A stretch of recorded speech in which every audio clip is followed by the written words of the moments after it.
ఇంకా 10th అయిపోయిన తర్వాత పాలిటెక్నిక్ క్లాసులకి అయితే జాయిన్ అయ్యానని చెప్పాను కదా. ఇంకా పాలిటెక్నిక్ క్లాసులు అయితే 1 month అయితే ఉంటాయి. ఇంకా తర్వాత ఎంట్రన్స్ ఎగ్జామ్ అయితే పెడతారు. ఇంకా ఆ ఎగ్జామ్లో ర్యాంకుని బట్టి మనకి సీట్ అనేది వస్తుంది. ఇంకా నాకైతే ఆ ర్యాంక్ అయితే చాలా ఎక్కువ అయితే వచ్చేసేసింది. అంటే తక్కువ రావాలి ర్యాంకు. పాలిటెక్నిక్ గురించి తెలిసిన వాళ్ళు ఎవరైనా ఉంటే కామెంట్ చేయండి. ఇంకా ర్యాంక్ అయితే నాకు మామూలుగా అయితే 100ల్లో 1000ల్లో అలా అయితే రావాలట. నాకు ఇంకా లక్షల్లో అయితే వచ్చేసేసింది. ఇంకా చాలా దూరం అయితే వచ్చింది. ఇంకొద్దులే అని చెప్పేసి ఇంకా పాలిటెక్నిక్ వద్దులే, ఇంటర్ జాయిన్ అవ్వదు అని చెప్పి అన్నారు. నేనేమో ఇంటర్ మా ఫ్రెండ్స్ అందరూ హాస్టల్స్కి వెళ్తున్నారు, అందుకని చెప్పి నేను కూడా అలా జాయిన్ అవుతాను హాస్టల్స్లో అన్నాను. మా నాన్న సరే అన్నారు, కానీ మా అమ్మ అయితే ఒప్పుకోలేదు.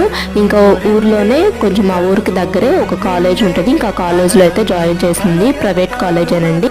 నేనేమో మా ఫ్రెండ్స్ అందరూ హాస్టల్స్కి వెళ్ళిపోయారు, వేరే కాలేజ్ జాయిన్ అయ్యారు. నేను ఈ కాలేజ్ జాయిన్ అయ్యానని చెప్పి డిసప్పాయింట్ అయ్యాను. షార్ట్ కోసం సబ్స్క్రైబ్